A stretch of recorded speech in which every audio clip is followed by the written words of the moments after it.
Welcome to the Slop Temple. We pray this video helps. In this video, I will explain how to draw an Audi RS6. Begin by sketching the basic outline of the car using simple shapes like rectangles and ovals. Think about the car's overall length and width to get the proportions right from the start. Don't press too hard with your pencil. These are just guidelines. Focus on capturing the low, wide stance that defines the RS6. This initial step is crucial for a balanced final drawing. Now, let's refine those initial shapes into recognizable Audi features. Start by detailing the large, hexagonal grille and the sharp, angular headlights. These elements are key to the RS6 aggressive front-end look. Next, define the prominent wheel arches and the strong character lines running along the side of the car.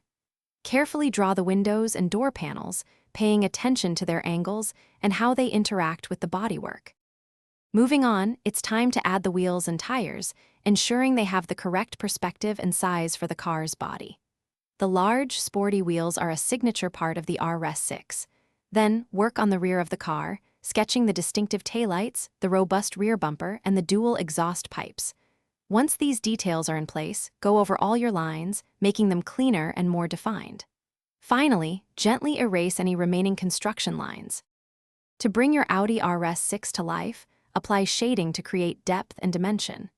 Think about where light would hit the car and where shadows would naturally fall, especially under the body and within the wheel wells. Use varying pressure to create smooth transitions between light and dark areas. Add subtle highlights to the car's surfaces to simulate reflections, giving it a polished, realistic look.